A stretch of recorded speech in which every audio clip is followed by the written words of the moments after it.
अभी अभी issue of share chapter का वीडियो कंप्लीट किया मैंने, और स्टूडेंट निकलने के बाद मैं सोचा क्यों ना तुम लोगों से थोड़ा बात कर लिया जाए।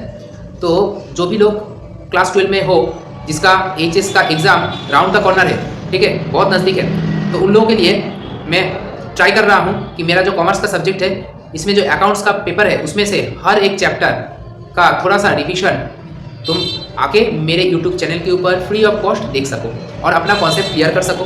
बहुत सारे स्टूडेंट को ऐसा होता है, ऐसा फीलिंग होता है कि जहाँ पे भी तुम पढ़ रहे हो टीचर तो नो डाउट कंप्लीट कर दिया होगा या फिर कर रहा होगा, लेकिन जो चैप्टर कंप्लीट हो चुका है उसको हम लोग सर भूल चुके हैं। थोड़ा सा अगर याद आ जाए या फिर कोई रिविजन करवा दे तो बहुत अच्छा रहेगा, ठीक है ना। तो इसी के लिए मैं आया हूँ अपने यूट्यूब चैनल के ऊपर, हर एक चैप्टर का एक एक क्लास हम लोग ले रहे हैं, ठीक है। फिलहाल अकाउंट स्टार्ट किए हैं, अकाउंट्स में admission of partner, retirement of partner और इशू ऑफ शेयर आज मैं कंप्लीट किया हूँ, ठीक है ना। हर दिन रात को 9 बजे मेरे चैनल के ऊपर आओ, visit tutorial BIJIT visit tutorial channel के ऊपर आओ, नोटिफिकेशन ऑन करके रखो, हाँ सब्सक्राइब जरूर करके रखना, ठीक है। तो हर दिन रात को 9 बजे हम लोग आएंगे और एक एक चैप्टर को डिस्कस करेंगे, ठीक है। तो मिलते हैं कहाँ पे, विजिट ट्यूटोरियल चैनल में, ठीक है ना। और अगर कोई भी दिक्कत आ रहा है, परेशानी हो रहा है तो मेरे को व्हाट्सअप कर सकते हो। कोई भी अगर क्वेश्चन तुमको करने में दिक्कत आ रहा है, चाहते हो कि उसका वीडियो हो जाए, तो 9804116128 इस नंबर में व्हाट्सअप करो, अपना क्वेश्चन भेजो। अगर पॉसिबल हुआ तो मैं कंप्लीट कर दूंगा तुम्हारा वीडियो भी, ठीक है ना। तो मिलते हैं इनसाइड द क्लासरूम। तो चलो अभी हम लोग स्टार्ट करेंगे फ्री डिविजनल क्लास का, class number 3 issue of share का, इशू ऑफ शेयर का। तो चैप्टर होगा issue of share, issue of share. एक कंपनी, पब्लिक लिमिटेड कंपनी,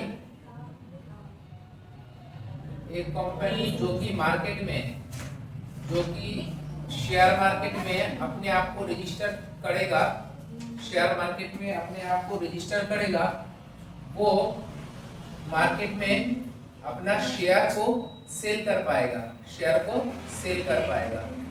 तो एक कंपनी जब मार्केट में शेयर इशू करता है तब क्या क्या एंट्री होता है, यही हम लोग इस चैप्टर में पढ़ेंगे।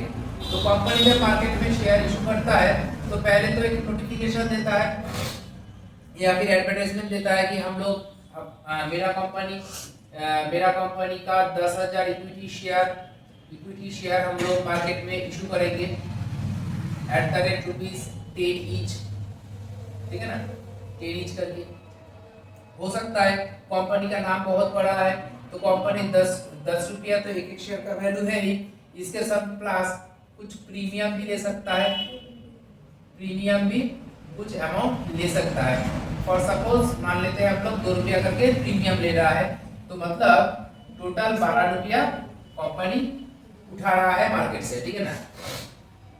यही जो 12 रुपया कंपनी उठा रहा है कुछ इंस्टॉलमेंट में उठाएगा, जैसे कि एप्लीकेशन में, उसके बाद अलॉटमेंट में, उसके बाद फर्स्ट कॉल, उसके बाद सेकंड कॉल और उसके बाद फाइनल कॉल। ऐसा नहीं है कि ये पांचों स्टेप ही होगा, इससे कम भी हो सकता है। एप्लीकेशन, अलॉटमेंट और फर्स्ट एंड फाइनल कॉल भी हो सकता है, 3 स्टेप में भी हो सकता है और 5 स्टेप में भी हो सकता है। एप्लीकेशन में 2 रुपया, फर्स्ट कॉल में 2 रुपया, सेकंड कॉल में 2 रुपया, फाइनल कॉल में 2 रुपया और इधर अलॉटमेंट में 4 रुपया। 4 और 2 6, 7 8 9 10 11 12। 4 रुपया में से 2 रुपया तो अलॉटमेंट का खुद का और 2 रुपया क्या है ऐसे प्रीमियम, ऐसा हो सकता है। अब कंपनी के पास कितना शेयर था, कंपनी के पास शेयर का सर्टिफिकेट था, मैं यहाँ पे लिखता हूँ शेयर का सर्टिफिकेट जो था वो 10,000 शेयर का सर्टिफिकेट था, ठीक है ना। हो सकता है एप्लीकेंट या फिर एप्लीकेशन भी आया है, 10,000 भी एप्लीकेशन आया है, 10,000 एप्लीकेशन आया है और कंपनी के पास 10,000 शेयर सर्टिफिकेट है। तो कंपनी क्या करेगा, 10,000 लोगों को 10,000 शेयर सर्टिफिकेट बांट देगा, ठीक है ना। या फिर दूसरा भी हो सकता है, कंपनी के पास 9,000 एप्लीकेशन आया, 9,000 एप्लीकेशन आया और कंपनी के पास 10,000 शेयर सर्टिफिकेट है, तो 9,000 लोगों को 10,000 शेयर सर्टिफिकेट तो डिस्ट्रीब्यूट नहीं कर सकता ना। तो 9,000 एप्लीकेंट्स को 9,000 शेयर सर्टिफिकेट इशू करेगा, ठीक है ना। इसको हम लोग बोलेंगे under under under subscription, under subscribe, under subscribe, under subscribe, ठीक है ना। और उसके बाद हो सकता है कि कंपनी के पास 20,000 एप्लीकेशन आ जाए, मतलब 10,000 से ज्यादा, कुछ भी तुम सोच सकते हो, 11, 12, 15, 20 कुछ भी सोच सकते हो। 20,000 एप्लीकेशन है और कंपनी के पास 10,000 शेयर सर्टिफिकेट है। अब कंपनी 20,000 एप्लीकेंट्स के बीच में 10,000 शेयर सर्टिफिकेट डिस्ट्रीब्यूट कर देगा। इसको हम लोग कहेंगे ओवर सब्सक्रिप्शन हो गया, ओवर सब्सक्रिप्शन हो गया, ओवर सब्सक्रिप्शन हो गया। और इसका दूसरा भी एक नाम है, इसको हम लोग बोलेंगे pro rata allotment, pro rata allotment. अब टोटल अगर 20,000 लोगों के बीच में 10,000 शेयर सर्टिफिकेट डिस्ट्रीब्यूट कर दे, सीधा सीधी डिस्ट्रीब्यूट कर दे, तो उसको हम लोग प्रो राटा अलॉटमेंट बोलेंगे। क्वेश्चन में प्रो राटा अलॉटमेंट आ सकता है, या फिर क्वेश्चन को घुमाने के लिए ऐसा भी कर सकता है, कैटेगरी डाल सकता है। कैटेगरी में देखो, मान लो कैटेगरी ए में बोल रहा है 5,000 एप्लीकेंट्स को 5,000 सर्टिफिकेट दे दिया गया। कंपनी के पास कितना शेयर सर्टिफिकेट था? 10,000। कंपनी के पास आया था कितना एप्लीकेशन? 20,000।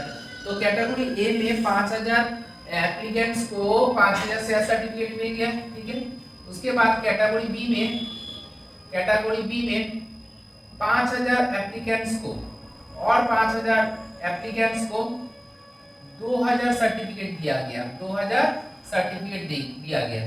तो यहाँ पे देखो सर्टिफिकेट कितना निकल गया? 7,000 सर्टिफिकेट निकल गया और एप्लीकेंट 10,000 हो गया कंप्लीट। अब बाकी जो है कैटेगरी सी में बाकी 10,000 एप्लीकेंट्स को 3,000 शेयर सर्टिफिकेट दिया गया, ठीक है ना। ये भी प्रोडाटा है, लेकिन प्रोडाटा के साथ कैटेगरी भी मेंशन किया हुआ है, ऐसा भी हो सकता है। जनरली क्या क्या होता है देखो, एप्लीकेशन में दो जर्नल एंट्री जनरली होता है, एक एप्लीकेशन रिसीव का जर्नल एंट्री, एक एप्लीकेशन का मनी ट्रांसफर का जर्नल एंट्री। बीच में हो सकता है कि जो एक्सेस एप्लीकेशन मिल रहा है कंपनी, इसके अलावा ऐसा भी कर सकता है, कंपनी के पास आया था कितना? 20,000 एप्लीकेशन, कंपनी के पास था 10,000 सर्टिफिकेट। कंपनी बोल सकता है कि 10,000 एप्लीकेंट्स को हम लोग 10,000 शेयर सर्टिफिकेट दे देंगे, और जो रिमेनिंग 10,000 एप्लीकेंट्स है उन लोगों को कोई भी शेयर सर्टिफिकेट नहीं देंगे। इसको हम लोग बोलेंगे लेटर ऑफ रिग्रेट, मतलब हम लोगों को क्षमा कर दीजिएगा, we are very sorry, we can not distribute share certificate against your application, ऐसे करके एक लेटर ऑफ रिग्रेट लिख के उन लोगों को मेल कर दिया जाएगा। कहने का मतलब है 10,000 एप्लीकेंट्स को पैसा वापस कर दिया जाएगा। पैसा, वो लोग जो पैसा डाला था एप्लीकेशन के लिए, वो पैसा वापस कर दिया जाएगा। तो हम लोग लिख सकते हैं यहाँ पे अमाउंट रिफंड कर दिया जाएगा, अमाउंट रिफंड कर दिया जाएगा। अब ध्यान से समझो, application allotment, first call, second call, final call का पैसा कैसे रिसीव होता है। एप्लीकेशन कंपनी क्या हुआ, कंपनी क्या किया, कंपनी मार्केट में एडवर्टाइजमेंट दिया कि हम लोग 10,000 इक्विटी शेयर बेचेंगे, एक शेयर का दाम 10 रुपया करके है, लेकिन हम लोग 2 रुपया करके प्रीमियम लेंगे और टोटल 12 रुपये में शेयर को इशू करेंगे, ठीक है ना। और इसलिए हम लोग एप्लीकेशन में 2 रुपया रखे हैं, अलॉटमेंट का वैल्यू 4 रुपया रखे हैं, फर्स्ट कॉल का वैल्यू 2 रुपया, सेकंड कॉल का वैल्यू 2 रुपया, फाइनल कॉल का वैल्यू 2 रुपया रखे हैं। इसी तरीके से हम लोग टोटल 12 रुपया कलेक्ट कर रहे हैं। अब जो भी इंटरेस्टेड हो हम लोग के शेयर को खरीदने के लिए, वो लोग क्या करना, एप्लीकेशन मनी 2 रुपया करके एप्लीकेशन मनी हम लोगों के इस बैंक अकाउंट में जाके जमा कर देना, तो क्या हो रहा है, कंपनी को पहले ही एप्लीकेशन का पैसा मिल रहा है, तभी जाके पता चल रहा है कंपनी को कि कितना एप्लीकेशन आया है। 10,000 एग्जैक्ट एप्लीकेशन आया है, कम आया है, ज्यादा आया है, क्या हुआ है, कंपनी को पता चलता है कब, after the receive of application money, application money receive करने के बाद पता चलता है। तो पहले एप्लीकेशन मनी रिसीव होता है, तो पहले तो रिसीव हो गया। अब रिसीव होने के बाद कंपनी को पता चला कि ज्यादा एप्लीकेशन है, ज्यादा एप्लीकेशन मनी आ चुका है, हम लोगों को रिफंड करना है, मतलब रिफंड कर देना है, 10,000 लोगों को पैसा वापस कर देना है, क्योंकि हम लोगों को 10,000 शेयर सर्टिफिकेट 10,000 लोगों में ही बांटना है, कंपनी डिसाइड किया है। तो रिफंड का एक एंट्री आ जाता है, रिफंड का एक एंट्री आ जाता है। तो रिफंड हो गया, तो मतलब रिसीव कितना हुआ, 20,000 एप्लीकेशन का पैसा रिसीव हुआ। रिफंड कितना हुआ, 10,000 शेयर एप्लीकेशन का पैसा रिफंड हो गया। तो ट्रांसफर कितना हो, जितना कंपनी चाहता था, कंपनी के पास जो 10,000 शेयर सर्टिफिकेट था उसका ही पैसा कंपनी रिसीव किया, और 10,000 शेयर सर्टिफिकेट का पैसा ही कंपनी ट्रांसफर किया, कहां पे, to capital, to capital, capital में ट्रांसफर कर दिया। ठीक है, यहाँ तक क्लियर है। 20,000 आया था, 10,000 रिफंड, 20,000 एप्लीकेशन आया था, 10,000 एप्लीकेशन का पैसा कंपनी रिफंड किया, और 10,000 एप्लीकेशन को एक्सेप्ट करके एप्लीकेशन का पैसा कैपिटल में ट्रांसफर किया। यहाँ तक सही है, यहाँ तक ठीक है, कोई दिक्कत नहीं। अब आ जाओ अलॉटमेंट में, अब आ जाओ अलॉटमेंट में। अब अलॉटमेंट में दो तीन चीज हो सकता है। अगर कंपनी रिफंड ना करके क्या करेगा, 20,000 एप्लीकेशन 10,000 लोगों में बांट देगा। कैसे, नॉर्मली बांट सकता है, 20,000 एप्लीकेशन 10,000 लोगों में बांट देगा, या फिर प्रोराटा अलॉटमेंट करेगा कि इतने को इतना मिला, इतने को इतना मिला, इतने को हम लोग इतना दे रहे हैं। कोई भी कुछ भी करे, फिर भी तो देखा जा रहा है कि 20,000 का एप्लीकेशन मनी रिसीव हुआ। तुम थोड़ा दिमाग लगाओ, 20,000 लोग अप्लाई किया, 20,000 इंटू 2 रुपया करके 40,000 रुपया कंपनी को रिसीव हुआ। कंपनी को कितना लेना था, अरे सर्टिफिकेट कितने का है, 10,000 सर्टिफिकेट है, 10,000 इंटू 2 मतलब 20,000 रुपया कंपनी को मिलना चाहिए था, कंपनी को 40,000 मिल गया। 20,000 मिलना था कंपनी को, कंपनी 40,000 रिसीव कर लिया। तो मतलब क्या लग रहा है, एक्सेस रिसीव कर लिया। एक्सेस जो रिसीव कर लिया, अगर एक्सेस रिसीव कर रहा है तो ट्रांसफर टू कैपिटल, कैपिटल में जब एप्लीकेशन का पैसा ट्रांसफर हो रहा है ना, वहां पे ही कंपनी मेंशन कर देगा कि एक्सेस एप्लीकेशन हम लोग अलॉटमेंट में एडजस्ट करेंगे, एक्सेस एप्लीकेशन अलॉटमेंट में एडजस्ट करेंगे। नहीं तो क्या हो जाता है कि कंपनी को फिर से लेटर ऑफ रिग्रेट लिख के मेल करके लोगों के पास पैसा भेजने के लिए भी कुछ खर्चा करना पड़ता है। तो कंपनी अगर प्रोराटा बेसिस में काम करना चाहता है तो पैसा भेज के कोई फायदा नहीं है, पैसा भेज के कोई फायदा नहीं है। ऐसे समझ लो ना, तुम मेरे पास पढ़ रहे हो, गलती से 1 महीने की जगह 3 महीने का पैसा तुम पे कर दिए हो मेरे को, ठीक है ना। तो मैं क्या बोलूंगा, अगले 2 महीने में कटवा लीजिएगा, अगले 2 महीने में काट लेंगे, ठीक है ना। आने वाला 2 महीने में पैसा नहीं देना है, काट लेना, क्योंकि तुम्हें एडवांस देके रखे हो। और अगर तुम्हें मेरे पास पढ़ना ही नहीं है, गलती से 1 महीने की जगह 3 महीने का चला गया है और यही लास्ट महीना है, मान लो कि 12th क्लास का, तो तुम बोलोगे, क्या बोलोगे, 2 महीने का सर पैसा मुझे रिफंड कर दीजिए, 2 महीने का पैसा मुझे रिफंड कर दीजिए। तो यही मैटर है। अगर रिफंड का बात है तो रिफंड ये वाला, और अगर प्रोराटा बेसिस में जा रहा है तो एक्सेस एप्लीकेशन मनी तो अलॉटमेंट में एडजस्ट ही हो जाएगा। इसलिए यहाँ पे जब एप्लीकेशन का पैसा कैपिटल में ट्रांसफर करते हैं तब वहाँ पे कंपनी एक अलग से एंट्री करता है जहाँ पे दिखाया जाता है कि एक्सेस एप्लीकेशन मनी हम लोग अलॉटमेंट में एडजस्ट कर रहे हैं, ठीक है।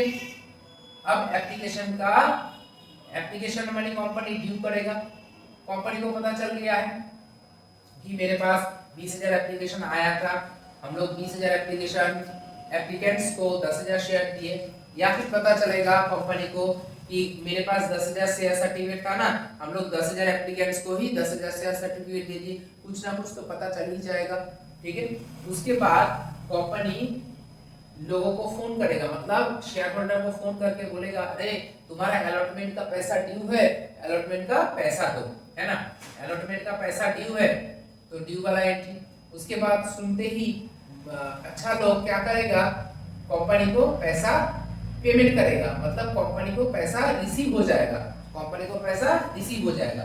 जब रिसीव हो जाएगा, यहाँ पे थोड़ा सा ध्यान दो, अगर एक्सेस एप्लीकेशन मनी था तो रिसीव करने के टाइम में अलॉटमेंट में जितना ड्यू हो रहा था, अलॉटमेंट का जितना ड्यू बन रहा था वहां से माइनस करेंगे हम लोग एक्सेस अलॉटमेंट मनी, ऐसे लिखते हैं ना, एक्सेस एप्लीकेशन मनी जो पहले से रिसीव होके बैठा हुआ है, एक्सेस मनी ऑन एप्लीकेशन, वो माइनस हो जाएगा सर। कंपनी क्या बोला था, एप्लीकेशन का पैसा जब मिला कंपनी को, कंपनी बोला तुम लोग मेरे को एक्सेस एप्लीकेशन मनी दे दिए हो ना, तो तुम लोग तो आगे पैसा देने वाले हो ना, तो हम लोग क्या करेंगे, तुम लोगों को एडजस्ट कर देंगे। तो जब अलॉटमेंट का पैसा रिसीव करेंगे तब अलॉटमेंट जितना ड्यू हुआ है वहां से एक्सेस मनी हम लोग एडजस्ट कर देंगे। यहाँ पे रिसीव करने के टाइम में दूसरा बात भी हो सकता है। दूसरा बात क्या हो सकता है, कुछ बदमाश लोग होगा, बदमाश शेयर होल्डर होगा जो कि शेयर का पैसा नहीं पे करेगा। अगर पैसा नहीं पेमेंट कर रहा है, मतलब इफ नॉट रिसीव, हम लोग कौन है, हम लोग कंपनी का अकाउंटेंट है, तो कंपनी के दृष्टिकोण से समझ रहे हैं।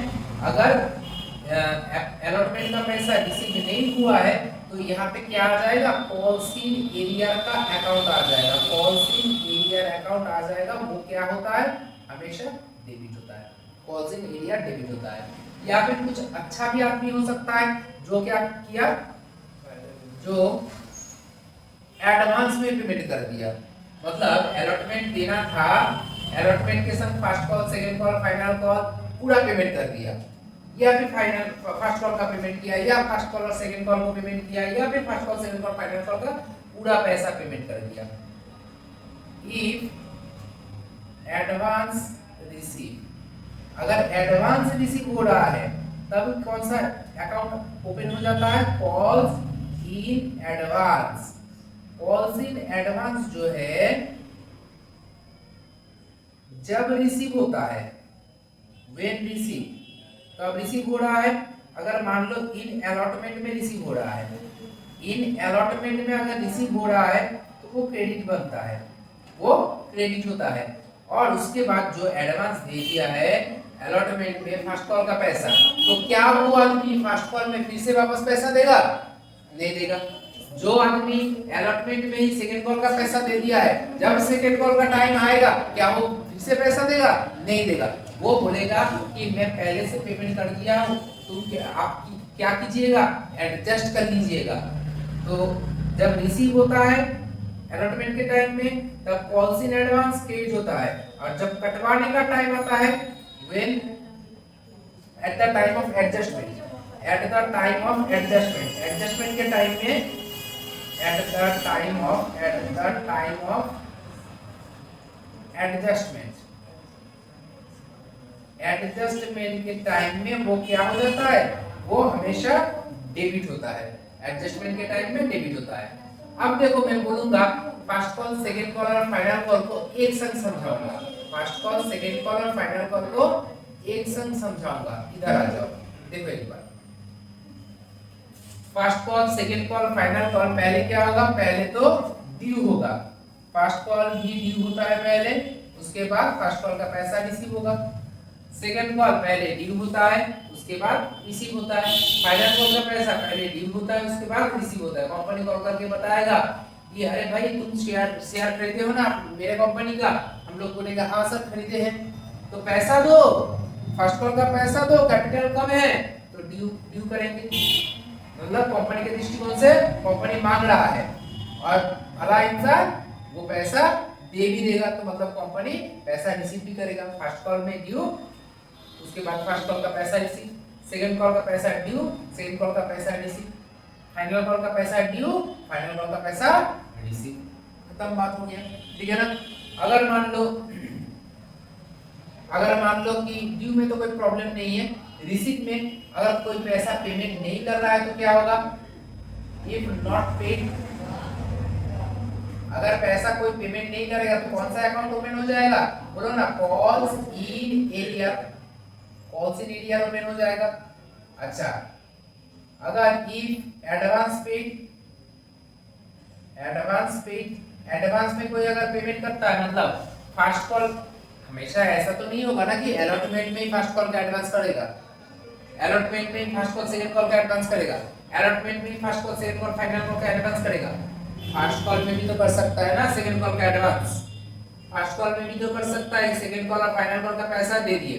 फास्ट कॉल मान रहे हैं कंपनी, सेकंड कॉल और फाइनल कॉल का 2-2 4 रुपया करके हम लोग पेमेंट करती है, ठीक है ना। सेकंड कॉल का पैसा मांग रहा है, फाइनल कॉल का एडवांस करती है। लेकिन फाइनल कॉल जब मांग रहा है तब एडवांस नहीं हो सकता, वो तो लास्ट है ना। तो फास्ट कॉल और सेकंड कॉल के टाइम में लोग हो सकता है कि एडवांस में कंपनी को पैसा पे करे। जब एडवांस में पेमेंट करेगा तो कौन सा एंट्री आएगा, कौन सा अकाउंट ओपन हो जाएगा? Calls in advance, calls in advance open हो जाएगा, ठीक है ना। अच्छा, कॉल्स इन एडवांस जब रिसीव होता है, हम लोग लिखे जब रिसीव होता है, रिसीव होने के टाइम में वो क्रेडिट होता है। अब रिसीव कहां पे होगा? अलॉटमेंट में रिसीव हो सकता है क्या? नहीं, फर्स्ट कॉल में भी तो हो सकता है, सेकंड कॉल में भी तो हो सकता है। कॉल्स इन एडवांस जब रिसीव होगा, मैं फिर से लिख रहा हूं, देखो ना, जब रिसीव होगा, फर्स्ट कॉल में भी रिसीव हो सकता है या फिर सेकंड कॉल में भी रिसीव हो सकता है, तब कॉल्स इन एडवांस अकाउंट हमेशा क्रेडिट होता है। और जब कॉल्स इन एडवांस को एडजस्ट करना होता है, तब हमेशा कॉल्स इन एडवांस डेबिट में आ जाता है, ठीक है। यहाँ तक क्लियर हो गया, कोई दिक्कत नहीं है। अब देखो, जो बदमाश आदमी कॉल्स इन एरियर करके रखा था, जो बदमाश आदमी कॉल्स इन एरियर करके रखा था, मतलब पैसा नहीं दिया था, कंपनी हो सकता है कि उन लोगों का शेयर छीन ले, उन लोगों से उन लोगों का शेयर जो है वो छीन ले। ये अगर कंपनी शेयर छीन रहा है, कंपनी तुमसे तुम्हारा शेयर बाय फोर्स अगर ले रहा है, तो उसको हम लोग बोलेंगे share forfeiture, share forfeiture. If company forfeit share, उसको हम लोग क्या बोलेंगे? उसको हम लोग बोलेंगे शेयर फॉरफीचर। शेयर फॉरफीचर का एंट्री हम लोग दिखाएंगे। अच्छा, शेयर फॉरफीचर हो जाने के बाद वो फॉरफीट किया हुआ जो शेयर है वो क्या कंपनी अपने पास ही रख देगा? अपने पास रखने से पैसा मिलेगा? नहीं मिलेगा।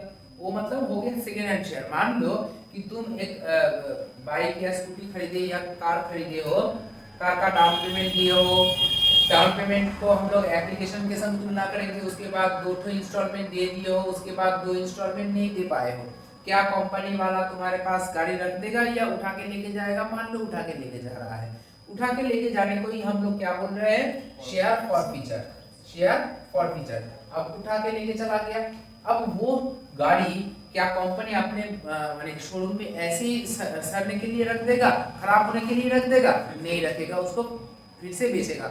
हो सकता है कम दाम में बेचे, हो सकता है थोड़ा बुद्धू टाइप का आदमी मिल जाए, उसको ज्यादा दाम में बेच दे, या एकदम जितना दाम था उतने दाम में बेच दे, या फिर ज्यादा दाम में बेच दे, ठीक है ना।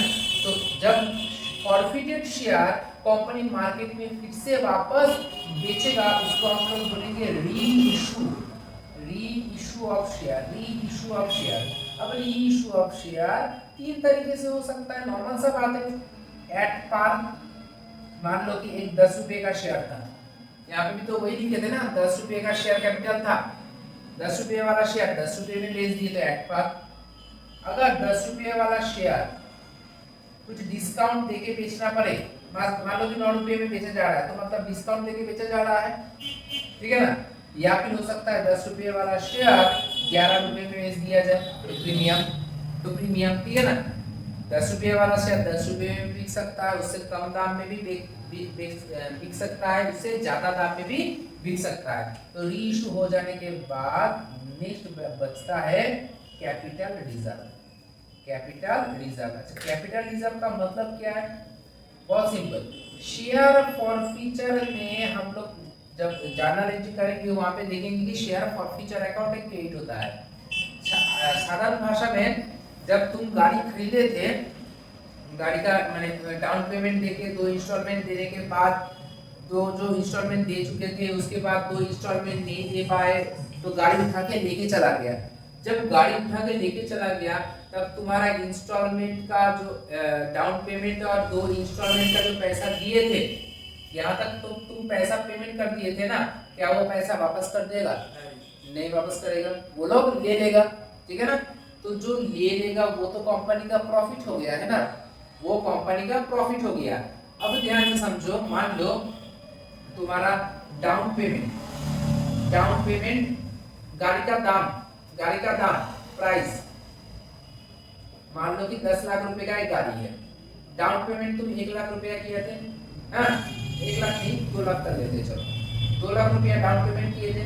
उसके बाद फर्स्ट इंस्टॉलमेंट दिए थे 50,000 का, सेकेंड इंस्टॉलमेंट दिए थे 50,000 का, तो टोटल तुम 3 लाख रुपए दिए थे।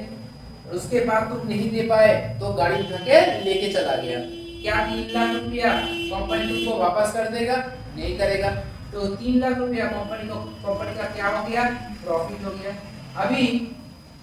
अभी इसी गाड़ी को जब मार्केट में दूसरे किसी लोगों को बेचना पड़ेगा तो कंपनी पहले इस गाड़ी के ऊपर, अच्छा गाड़ी तो नहीं बना, जो भी कुछ बन गया छोड़ दो ना, ऐसे समझ लो ये कार है, हाँ।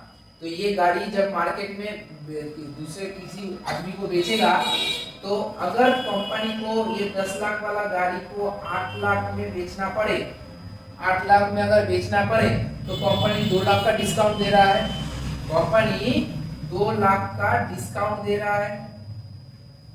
2 लाख का जो डिस्काउंट दिया जा रहा है, क्या कंपनी अपने पॉकेट से डिस्काउंट दे रहा है? नहीं, ये जो प्रॉफिट हुआ था ना 3 लाख का, वहां से 2 लाख का डिस्काउंट दिया जा रहा है। फिर भी कंपनी के पास रिमेनिंग प्रॉफिट कितना बच रहा है? रिमेनिंग प्रॉफिट बच रहा है 1 लाख, 1 लाख रुपया रिमेनिंग प्रॉफिट बच रहा है। इसी को कंपनी कैपिटल रिजर्व में ट्रांसफर करके रखेगा, कैपिटल रिजर्व में ट्रांसफर कर देगा। अब इस चीज को शेयर में समझो। अब मान लो जब तुम शेयर फॉरफिट किए, तुम्हारा शेयर फॉरफिट कर लिया गया था, तो तुमसे कंपनी 5 शेयर 4 रुपया करके प्रॉफिट किया था। कंपनी मान लो 4 क्यों, मान लो ना फर्स्ट कॉल तक दे दिए थे 2 रुपया इधर, ठीक है। अलॉटमेंट का कैपिटल वैल्यू 2 रुपया था, 2 और 2 4 और 2 6 रुपया 5 शेयर प्रॉफिट किया था कंपनी, ठीक है ना। कंपनी का प्रॉफिट क्या है? 5 शेयर बोलो, 5 शेयर कंपनी का प्रॉफिट हुआ था 6 रुपया। अब जब कंपनी शेयर को री इशू किया, मान लो 9 रुपये में री इशू कर दिया, तो कंपनी का 5 शेयर लॉस कितना होगा? 1 रुपया। कंपनी को अभी भी 5 शेयर प्रॉफिट कितना है? 5 रुपया, 5 रुपया करके प्रॉफिट है। ध्यान से समझो ना, तुम कितना दिए थे?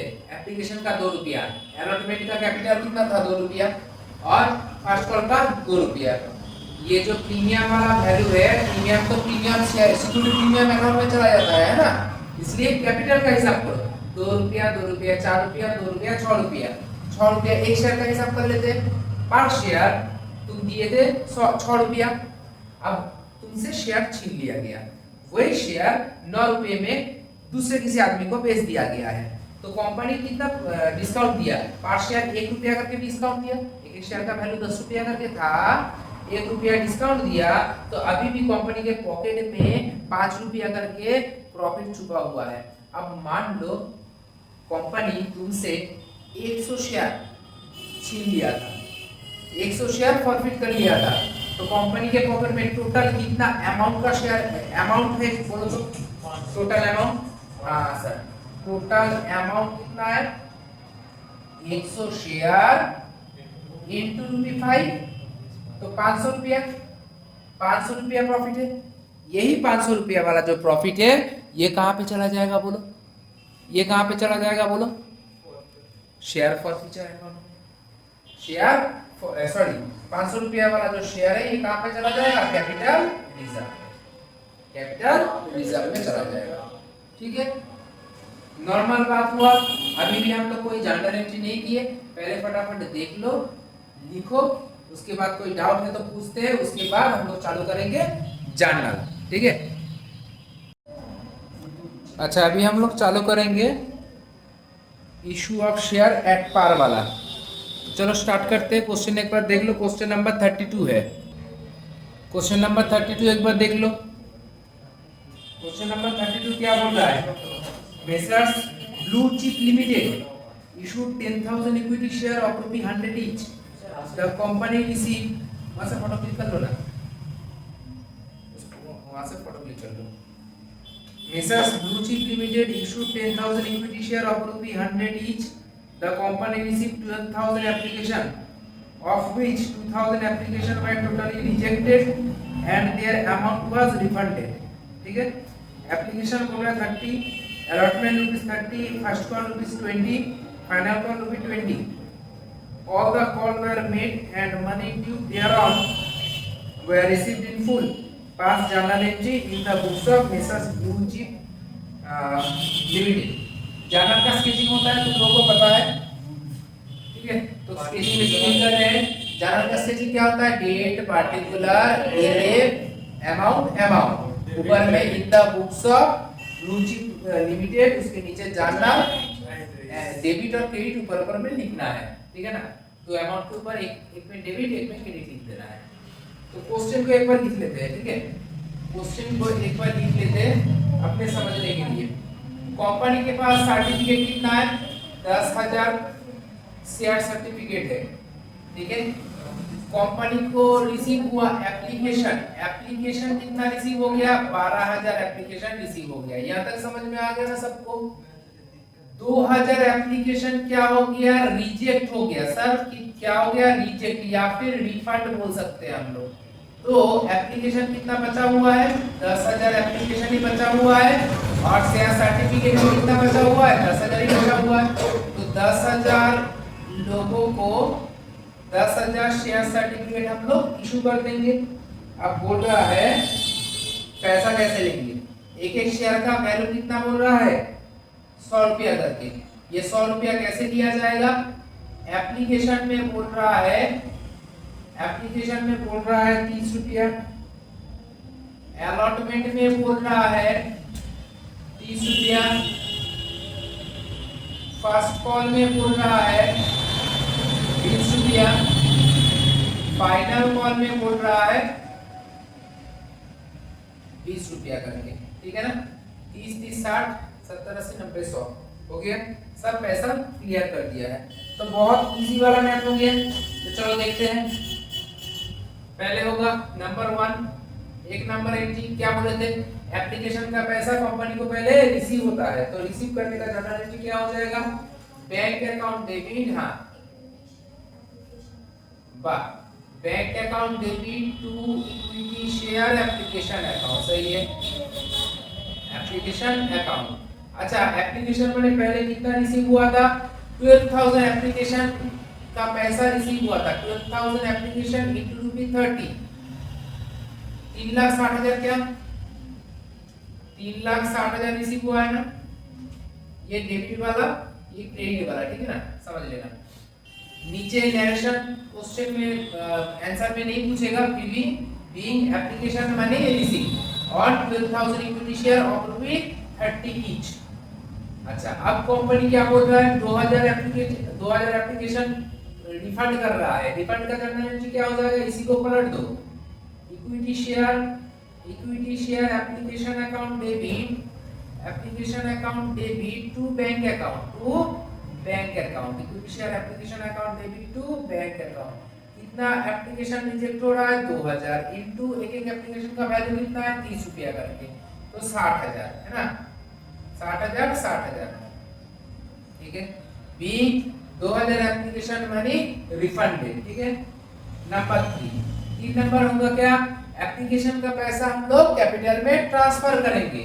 ट्रांसफर करने का जर्नल एंट्री क्या हो जाएगा? Equity share application account debit, very good, to equity share capital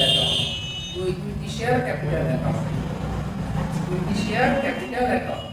अच्छा, एप्लीकेशन का पैसा रिसीव हुआ था 3,60,000, 60,000 रिजेक्ट हो गया, हम लोग निकाल दिए तो 3 लाख रह गया।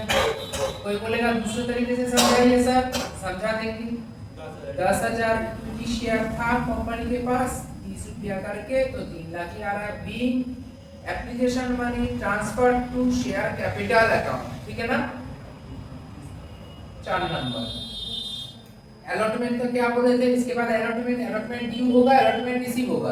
तो अलॉटमेंट ड्यू का एंट्री क्या है, पहले मनी में सोचेंगे अलॉटमेंट का पैसा तो कैपिटल कम है, अलॉटमेंट का पैसा तो कैपिटल कम है, इसका जानना है equity share allotment account debit, equity share allotment account debit to equity share capital account, to equity share capital account. बोलो ना 10,000 equity share, 10,000 equity share into 30 करके ही है तो 3 लाख, ठीक है। अब अलॉटमेंट का पैसा रिसीव होगा, कंपनी क्या बोलेगा, बैंक में अलॉटमेंट का पैसा आया, बैंक में अलॉटमेंट का पैसा आया तो जाने एंट्री क्या हो जाएगा। अच्छा जानने से पहले अलॉटमेंट का ड्यू एंट्री क्या हो जाएगा, ड्यू का narration be share allotment money due on 10,000 equity share at the rate ₹30 each. अच्छा जब ड्यू होगा उसमें लिखना है as per board's resolution number dot dot dated dot dot, ठीक है। लेकिन तुम लोगों में नरेशन दरकार नहीं है ना, इसलिए तुम लोग नहीं लिखते हो, ठीक है। तो बोल रहे थे क्या, अलॉटमेंट का पैसा रिसीव हो रहा है तो bank account debit to equity share allotment account. अच्छा कोई पैसा, कोई बदमाश आदमी नहीं है जो कि पैसा मार दिया है, सभी पैसा पेमेंट कर दिया है, तो इसीलिए कोई टेंशन वाला बात नहीं है। अच्छा अलॉटमेंट का पैसा हो गया, अब फास्ट कॉल को ड्यू करेंगे, रिसीव करेंगे, फाइनल कॉल ड्यू रिसीव करेंगे। तो फास्ट कॉल ड्यू करने का एंट्री हो जाएगा, कंपनी बोलेगा फास्ट कॉल का पैसा तो कैपिटल कम है, फास्ट कॉल का पैसा तो कैपिटल कम है, इससे पहले अलॉटमेंट रिसीव करने का नरेशन क्या हो जाएगा, बोलो be equity share allotment money received on 10,000 equity share of ₹30 each, ठीक है। आ जाओ यहाँ पे फास्ट कॉल ड्यू करने का एंट्री, फास्ट कॉल का पैसा तो equity share first call account debit, equity share first call account debit to equity share capital account, to equity share capital account, ठीक है। 20 रुपया करके तो 10,000 इक्विटी शेयर है इंटू 20 रुपया करके कितना 2 लाख, ठीक है। नेशन क्या हो जाएगा, नेशन होगा be equity share first call money due on 10,000 equity share of ₹20 each. जब ड्यू का एंट्री होगा वहां पे लगाना है as per board's resolution number dot dot dated dot dot, ठीक है। ये शायद कोई बीकॉम वाला देख ले तो वहां पे तो नेशन लिखना पड़ेगा, कोई सीएमए सीए वाला देख ले तो वहां पे तो नेशन लिखना पड़ेगा, इसलिए सभी के सुविधा के लिए मैं नेशन बोल दे रहा हूं। जो लोग वीडियो देख रहे हो तुम लोग लिख सकते हो।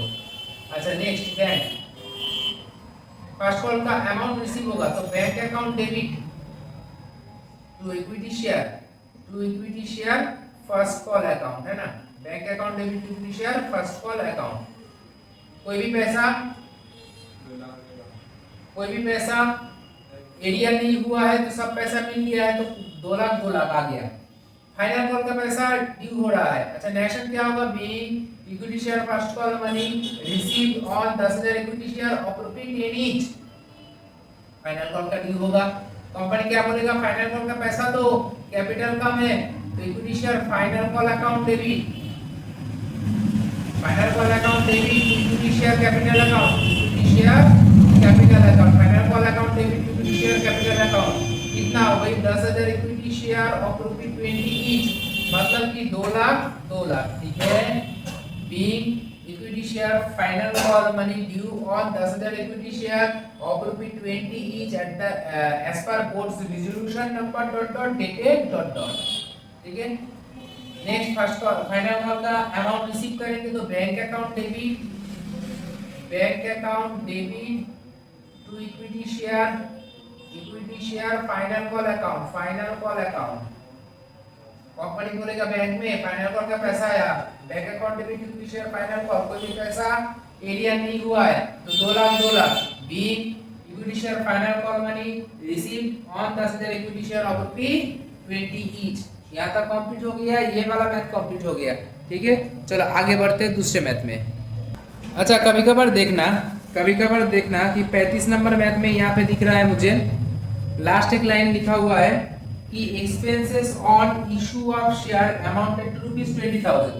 यहाँ पे तो डाउट हो सकता है, expenses on issue of share amounted to ₹20,000। तो अगर ऐसा है तो जानना है कि क्या हो जाएगा। कुछ नहीं, expenses on issue of share account debit to bank account. Sir कितना हो जाएगा? 20,000। ठीक है ना। नेक्स्ट क्या लिखेंगे? Being expenses on issue of share paid. ठीक है ना, खत्म बात। तो 35 नंबर क्यों नहीं कर लेंगे? 35 नंबर कर लो। 35 नंबर को फटाफट हम लोग कर लेते हैं। चलो स्टार्ट करो 35। तो अभी हम लोग चालू करेंगे क्वेश्चन नंबर 39। देख लो क्वेश्चन नंबर 39 में क्या बोल रहा है। A limited was registered with an authorised capital of 5 lakh divided into equity share of 10 each. It issue half of the share to public at a premium of ₹2 each. Payable application ₹2, allotment ₹5 including premium, ₹3 on first call and ₹2 on final call. All the share were subscribed and all money is duly received. The share issue expenses amounted to ₹10,000 which were written off against security premium. Security premium के against में वो written off हो गया है। पास general entry. तो मतलब यहाँ पे सिक्योरिटी प्रीमियम का मैथ किया गया है। जब कंपनी रजिस्टर होता है ना, तब ऑथराइज्ड कैपिटल लिखा हुआ रहता है। मतलब कंपनी को बोल दिया जाता है कि मैक्सिमम आप मार्केट से जो ऑथराइज्ड कैपिटल 5 लाख है, ये 5 लाख ही उठा सकते हैं। अब कैसे आप ये 5 लाख उठाएगा, एक बार में उठाएगा या धीरे धीरे उठाएगा, ये कंपनी के ऊपर डिपेंड करता है। ठीक है ना। कंपनी ये 5 लाख उठाएगा, हो सकता है कि पहले में 2 लाख उठाए, उसके बाद 2 लाख उठाए और उसके बाद 1 लाख उठाए। एक बार में 3 लाख उठा ले, उसके बाद में 2 लाख उठाएगा, या फिर एक बार में ही 5 लाख उठाएगा। तो इन फ्यूचर और शेयर इशू नहीं कर सकता। ठीक है ना। तो इस तरीके से होता है ऑथराइज्ड कैपिटल का मतलब मैक्सिमम लिमिट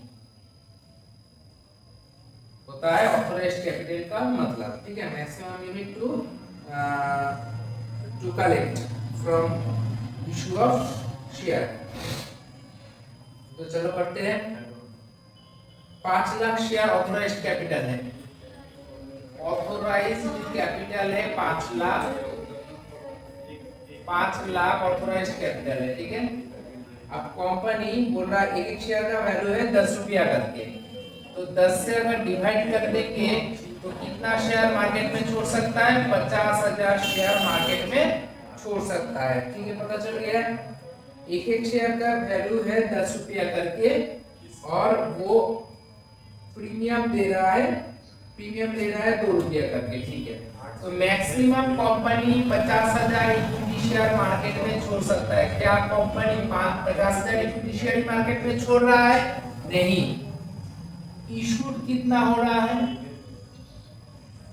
इशूड कैपिटल हम लोग बोल सकते हैं हाफ छोड़ रहा है। मतलब 25,000 इक्विटी शेयर मार्केट में छोड़ रहा है। @10 + 2 मतलब ₹12। ठीक है, यहाँ तक क्लियर हो गया। अच्छा, ये जो 12 रुपीज है ये कैसे मिल रहा है? एज एप्लीकेशन 2 रुपया, एज अलॉटमेंट 5 रुपया, मतलब 3 + 2। As first call 3 rupees, 3 rupees first call 3 rupees, और जो बाकी है वो फाइनल कॉल में जा रहा है। फाइनल में कितना? 2 रुपया। एक्सपेंसेस जो हो रहा है, expenses on issue, expenses on issue, issue के लिए एक्सपेंसेस हो रहा है कितना, 10,000, जो कि रिटर्न ऑफ होगा, रिटर्न ऑफ होगा against security premium, security premium, security premium के अगेंस्ट में रिटर्न ऑफ होगा, ये याद रखना। ठीक है, चलो हो गया।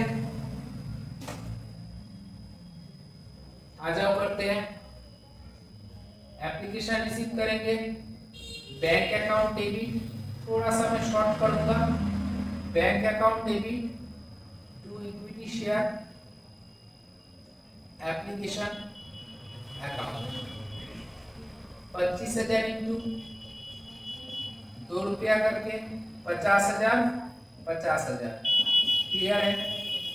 नंबर 2, एप्लीकेशन का पैसा कैपिटल में ट्रांसफर होगा, equity share application account debit to equity share capital account. Sir कितना, उतना ही 50,000, 50,000, ठीक है। इसके बाद अलॉटमेंट ड्यू होगा विद प्रीमियम, अलॉटमेंट ड्यू होगा विद प्रीमियम, तो कंपनी फोन करके क्या बोलेगा, अलॉटमेंट का पैसा तो कैपिटल कम है और सुनो 2 रुपया एक्स्ट्रा प्रीमियम भी लेना है तुम्हें, तो अलॉटमेंट का पैसा दो।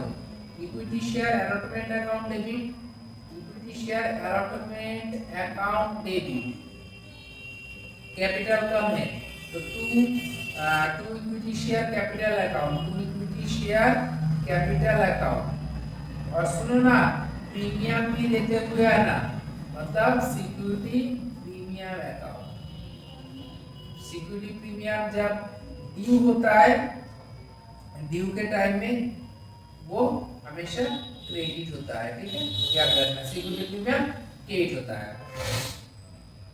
अब आ जाओ, अलॉटमेंट में कितना है, 5 रुपया करके टोटल है, तो 25,000 इंटू 5, 25,000 इंटू 5, 1,25,000 आ रहा है, 1,25,000 कैपिटल में कितना, 25,000 इंटू 3, 75,000 आ रहा है, और सिक्योरिटी प्रीमियम में कितना, 25,000 इंटू 2 मतलब 50,000 हो गया, ठीक है। 4 नंबर में बोल रहा है अलॉटमेंट का पैसा रिसीव हो रहा है, तो bank account debit, bank account debit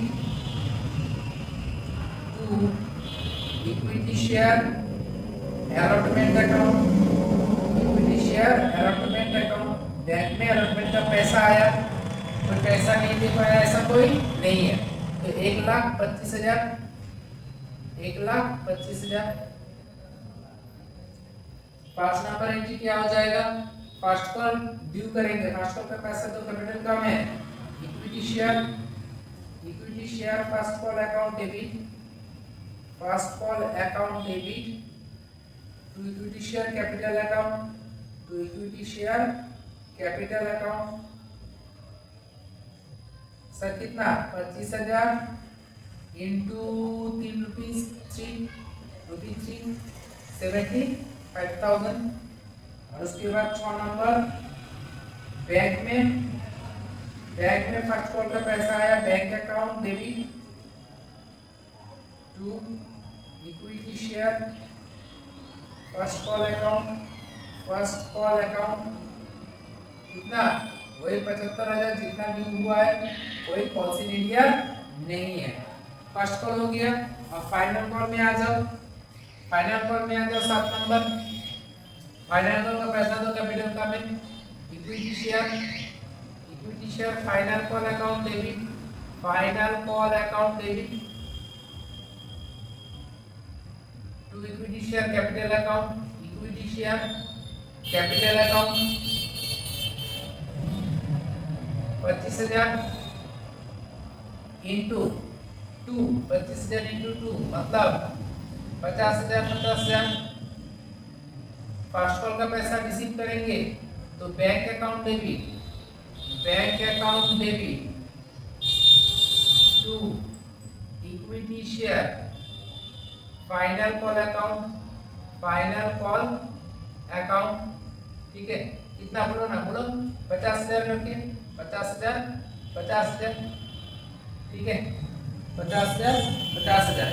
इसके बाद देखो बोल रहा था expenses on issue of share, expenses on issue of share, उसको बोला है रिटर्न ऑफ करना है against security premium, security premium के अगेंस्ट पे रिटर्न ऑफ करना है। सिक्योरिटी प्रीमियम का बैलेंस कितना क्या होता है, बैलेंस हमेशा क्रेडिट होता है। सिक्योरिटी प्रीमियम एक मेरा लायबिलिटी होता है। ध्यान से देखो ना, एक बैलेंस शीट का अगर स्केचिंग कर रहे हैं, यहाँ पे कैपिटल आता है, मतलब लायबिलिटी के साइड ये है और एसेट का साइड ये है।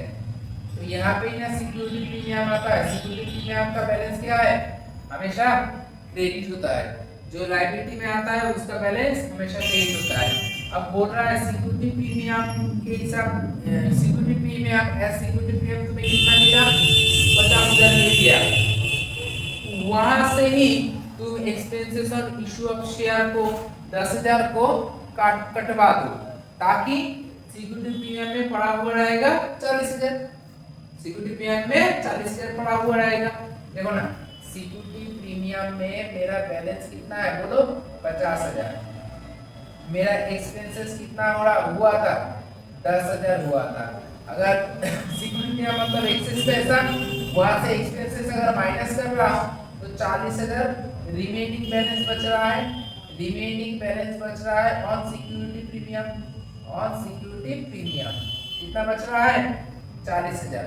तो बैलेंस शीट में हम लोग 40,000 लिखेंगे और इशू वाला जो है expenses on issue of share उसको लिखेंगे ही नहीं। तो करेंगे कैसे, नॉर्मल क्या एंट्री होता है, नॉर्मल एंट्री होता है कि expenses on issue of share. देखो नॉर्मल एंट्री में लिख देता हूं, नॉर्मल एंट्री क्या होता है, expenses on issue of share.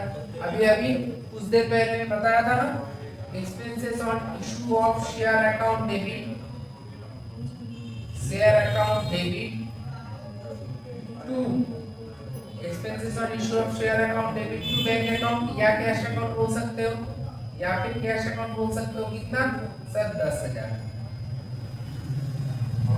Normal entry ये है, लेकिन रिटर्न वाला एंट्री क्या हो जाएगा, expenses on issue of share को क्रेडिट करेंगे, expenses on issue of share को क्रेडिट करेंगे और सिक्योरिटी प्रीमियम क्रेडिट में था उससे पैसा लेंगे तो वो डेबिट हो जाएगा।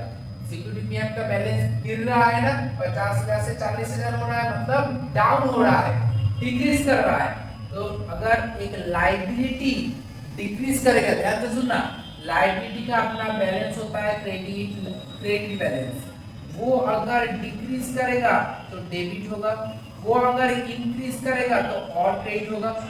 ठीक है, लायबिलिटी अगर डिक्रीज कर रहा है तो वो डेबिट होगा। तो लिखो security premium account debit, security premium account debit. और एक एक्सपेंसेस हमेशा डेबिट बैलेंस होता है, और वो अगर कट रहा है, वो अगर वैनिश हो रहा है तो उसको क्रेडिट करना पड़ेगा। तो to expenses on issue of share account, ठीक है ना, कितना 10,000 10,000। इसमें क्या हो जाएगा, सिक्योरिटी प्रीमियम का बैलेंस 40,000 रह जाएगा। और यहाँ पे जो हम लोग लिखते हैं एक्सपेंसेस ऑन इशू, या फिर हम लोग लिखते हैं क्या, प्रीलिमिनरी एक्सपेंसेस। ध्यान दो प्रीलिमिनरी एक्सपेंसेस बोल के जो 10,000 लिखते थे, इसको हम लोग क्या बोलते हैं, वैल्यू लेस एसेट बोलते हैं, वैल्यू लेस एसेट बोलते हैं। वैल्यू लेस एसेट हमेशा एसेट की तरफ आता है। अभी क्या होगा, ये काटने के बाद ये वैल्यू लेस एसेट यहाँ पे दिखाएंगे नहीं, और सिक्योरिटी प्रीमियम को 50,000 की जगह 40,000 दिखाएंगे। तो मतलब एक एसेट एक्सपेंसेस जो कि एसेट था उसको हम लोग वैनिश किए। एसेट का बैलेंस हमेशा डेबिट होता है और उसको वैनिश करने के लिए उसको क्रेडिट करना पड़ेगा। और एक क्रेडिट का बैलेंस जिसको कम करना है उसको 8 को कम करने के लिए हमें डेबिट करना पड़ा है। बात समझ में आया है यहाँ तक? फोटो क्लिक कर लो, ठीक है, और देख लो क्वेश्चन को, सॉल्यूशन को देख लो, समझ में आ रहा है कि नहीं बोलो। अच्छा देखो, इसके बाद हम लोग क्या करेंगे, क्वेश्चन नंबर 42 क्या बोल रहा है देख लो एक बार। A limited issue 30,000 share of ₹10 each at a discount of ₹2 per share. The share money was payable as on application ₹2, allotment ₹3, discount on adjusted discount to adjusted। अच्छा, मतलब डिस्काउंट जो है ना अलॉटमेंट के अंदर ही दिया हुआ है। And the balance on final call application for 35,000 share were received. The board of directors rejected the excess application for 5,000 share and refunded the amount to the applicant। ठीक है, all call were made and all money due were received। ठीक है, कोई बात नहीं। चलो 42 number में बहुत इजी मैथ है, थोड़ा सा इसको लिख लेते हैं समझने के लिए। 30,000 शेयर है, 30,000 शेयर का शेयर सर्टिफिकेट है, ठीक है ना। कंपनी के पास आया 35,000 एप्लीकेशन, 35,000 एप्लीकेशन आया, तो 5,000 एप्लीकेशन जो एक्सेस था उसको रिफंड कर दिया गया, तो बचा हुआ एप्लीकेशन 30,000 एप्लीकेशन बच गया। अब 30,000 एप्लीकेंट को, जो एप्लीकेशन करता है उसको एप्लीकेंट बोलेंगे। 30,000 एप्लीकेंट को 30,000 शेयर हम लोग दे दिए। एक शेयर का वैल्यू ₹2 करके था, एक शेयर सॉरी ₹2 नहीं ₹10 करके था। वहां से हम लोग ₹2 डिस्काउंट दे रहे हैं, डिस्काउंट दे रहे हैं, तो मतलब हम लोग ₹8 मांग लेंगे। ₹8 कैसे मांग रहे हैं, देखो ना, एप्लीकेशन में बोल रहे हैं कि भैया तुम ₹2 एप्लीकेशन में दे दो। अलॉटमेंट में हम लोग बोल रहे हैं कि ₹3 दे दो, और डिस्काउंट जो है ना अलॉटमेंट में हम लोग एडजस्ट कर रहे हैं। तो कहने का मतलब अलॉटमेंट का एक्चुअल वैल्यू ₹5 है, अलॉटमेंट का एक्चुअल वैल्यू ₹5 है, वहां से हम लोग डिस्काउंट दे रहे हैं ₹2, तो बचा हुआ ₹3 हम लोग अलॉटमेंट में मांग रहे हैं। तो हुआ कितना, 3 और 2 5 हो गया। और फर्स्ट एंड फाइनल कॉल में, फर्स्ट एंड फाइनल कॉल में देख लो कितना मांगना है, टोटल 8, 3 तो 5 हो गया, तो ₹3 और मांगेंगे, 3 मांगेंगे, ठीक है। और कुछ नहीं है, बस खत्म।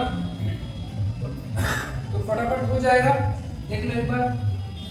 नंबर 1 थोड़ा और शॉर्ट में हम लोग करेंगे अभी। Bank account debit to equity share application account, थोड़ा सुनने में ध्यान देना, लिखने में नहीं। तो इक्विटी शेयर एप्लीकेशन अकाउंट पूरा लिखना है, हम लोग सिर्फ एप्लीकेशन लिख रहे हैं। 35,000 इंटू 2 मतलब 70,000, 70,000। 2 नंबर में आ जाओ, रिजेक्ट करेंगे हम लोग। Application account debit, equity share application account debit to bank account, equity share application account debit to bank account. Sir कितना, 5,000 इंटू 2 मतलब 10,000, रिजेक्ट हो गया। 3 नंबर में क्या करेंगे, एप्लीकेशन का पैसा कैपिटल में ट्रांसफर करेंगे, बोलो ना। Equity share application account debit, equity share application account debit to equity share capital account, equity share capital account. देखो बाहर में भाषा अभी भी चल रहा है, जारी है, लेकिन हम लोग सर पढ़ाई में टिके हुए हैं, है ना। ऐसे ही करके पढ़ाई करना है ताकि रिजल्ट अच्छा हो जाए, ठीक है। इन लोगों को सरस्वती देवी डायरेक्ट आके आशीर्वाद किया है, इससे अभी भी खुश है। चलो देख रहे हैं, एप्लीकेशन का पैसा रिसीव हुआ, रिफंड हो गया, एप्लीकेशन का पैसा कैपिटल में ट्रांसफर हो गया। अब करेंगे हम लोग allotment debit, equity share allotment account debit, equity share allotment account debit, ठीक है ना, equity share capital account.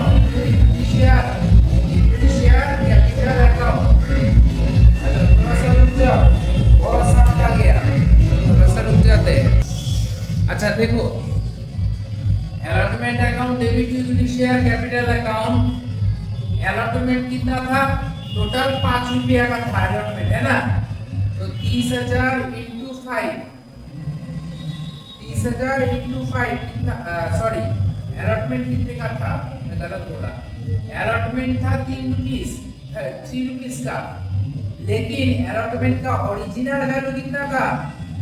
Original value था सर 5 रुपया करके, ओरिजिनल वैल्यू था 5 रुपया करके। जो ओरिजिनल वैल्यू होता है वो कैपिटल में आता है, और जो डिस्काउंटेड वैल्यू है वो 3 रुपीस बैठ जाता है। देखो ध्यान से, पिछले मैथ में हम लोग क्या किए थे, जब सिक्योरिटी प्रीमियम किए थे हम लोग अलॉटमेंट अकाउंट डेबिट शायद 2 रुपये एक्स्ट्रा किए थे। मान लो अलॉटमेंट में टोटल 12 रुपया लिया जा रहा है, अलॉटमेंट में 12 रुपये लिया जा रहा है, 10 रुपीस है उसका कैपिटल और 2 रुपया है उसका प्रीमियम। तो हम लोग क्या कर रहे थे, अलॉटमेंट अकाउंट डेबिट 10 रुपया लिखते हैं, सॉरी 10 रुपया नहीं 12 रुपया लिखते हैं। जितना अलॉटमेंट में मांग रहा है ओरिजिनल उतना ही लिखेंगे, और उसके बाद 2 में हम लोग लिखते हैं 2 कैपिटल वैल्यू कितना है 10 रुपया, तो 10 रुपया लिखते हैं, और 2 सिक्योरिटी प्रीमियम अकाउंट बोलते हैं 2 रुपया लिखते हैं। तो अलॉटमेंट जितना टोटल में मांगा जा रहा है, अमाउंट बढ़ा के या अमाउंट घटा के जितना मांगा जा रहा है उतना ही हम लोग लिखते हैं। तो देखो ना, अमाउंट बढ़ा के वहां पे था, यहाँ पे घटा के कितना मांगा जा रहा है 3 रुपीस, 3 रुपीस। अब यहाँ पे कैपिटल में कितना वैल्यू था, एक्चुअल में 5 रुपया, तो यहाँ पे 5 रुपया लिखेंगे। तो अब देखो इधर तो 90,000 हो रहा है, यहाँ पे 1.5 लाख हो रहा है। एक बार ध्यान दो, डेबिट क्रेडिट मैच नहीं कर रहा। मैचिंग कॉन्सेप्ट में क्या होता है, debit always telling with credit amount. अब यहाँ पे ही तुमको डिस्काउंट का एंट्री लिखना है, discount on share, discount on share, issue of share लिख सकते हैं हम लोग, issue of share account debit कितना 60,000, हाँ 30,000 इंटू 2 60,000, ठीक है ना। तो डिस्काउंट हमेशा डेबिट होता है, डिस्काउंट हमेशा डेबिट होता है, और सिक्योरिटी प्रीमियम हमेशा क्रेडिट होता है, ठीक है। अच्छा 5 नंबर, अलॉटमेंट ड्यू हो गया, अलॉटमेंट रिसीव करेंगे, bank account debit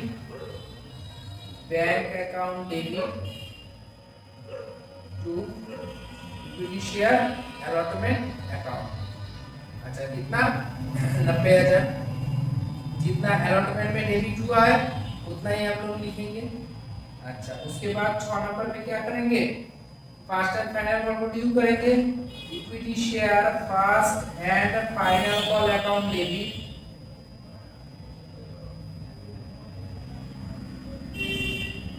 equity share capital account, equity share capital account. Sir कितना 30,000 इंटू सर 3 मतलब 90,000, और फर्स्ट एंड फाइनल कॉल का पैसा जब रिसीव करेंगे तब एंट्री क्या हो जाएगा, रिसीव करने का एंट्री हो जाएगा सिंपल बैंक अकाउंट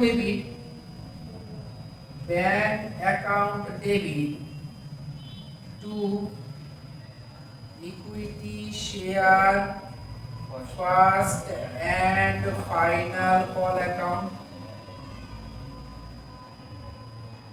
कितना 90,000। तो हम लोग आज पार वाला एंट्री कर लिए, पार वाला मैथ कर सीख लिए, प्रीमियम वाला मैथ सीख लिए, डिस्काउंट वाला मैथ सीख लिए। ये तुम लोग जो देख रहे हो फ्री में यूट्यूब चैनल डिजिटल ट्यूटोरियल को सब्सक्राइब कर लो। फ्री में हम लोग हर दिन रात 9 बजे हम लोग ये वीडियो प्रीमियर चलाएंगे, तुम लोग देखोगे।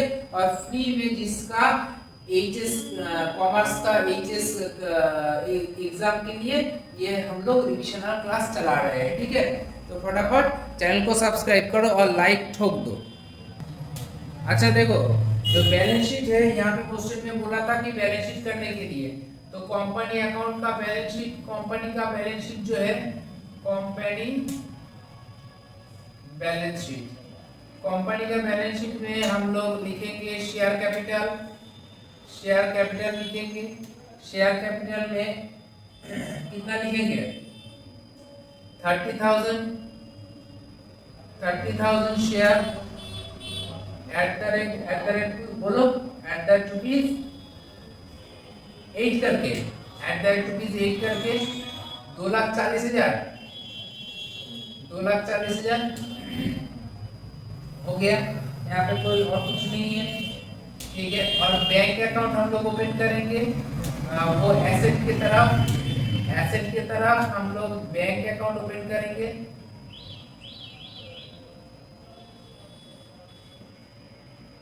छोटा सा ही होगा। एक बैंक अकाउंट ओपन करेंगे। बैंक अकाउंट ओपन करके देखेंगे, देखो ना बैंक में कितना है? डेबिट मतलब पॉजिटिव, क्रेडिट मतलब नेगेटिव। बैंक में आ रहा है 70,000।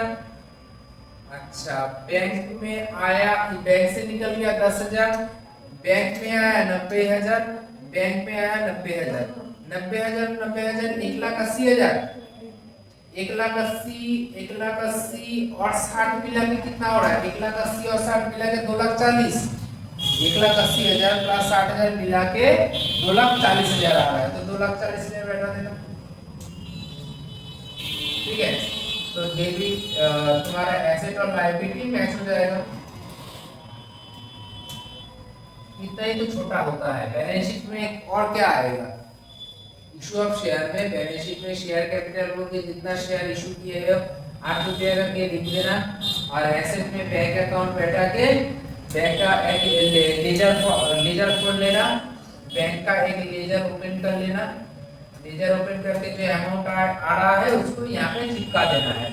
देखो ना, मैं एक बार लेजर अकाउंट भी खोल के दिखा देता हूँ। Bank account debit to application, तो to application account, to share application account में कितना लिखोगे? 70,000 लिखोगे। रिफंड वाला एंट्री एप्लीकेशन टू बैंक, तो बैंक का दोस्त कौन है? एप्लीकेशन के सामने बाय लिखा है तो बाय एप्लीकेशन 10,000। उसके बाद देखो ना नीचे आ जाओ, bank account debit to allotment. Bank का दोस्त कौन है? अलॉटमेंट के सामने क्या लिखा है? टू लिखा हुआ है, तो टू अलॉटमेंट अकाउंट 90,000। फिर से देख लो ना, बैंक के सीधा करके दोस्त कौन है? First and final call. First and final call के सामने टू लिखा है, टू का साइड ये है, तो फर्स्ट एंड फाइनल कॉल बोल के लिख दो। फर्स्ट एंड फाइनल कॉल बोल के लिख दो। कितना? 90,000, ठीक है। जोड़ोगे, जोड़ के बाय बैलेंस सीडी कितना आ रहा है? 2,40,000 आ रहा है। ये जो 2,40,000 है ये यहाँ पे हम लोग शो कर देंगे। तो बस हो गया, बैलेंस शीट भी हो गया, और कुछ नहीं है। फटाफट देख लो।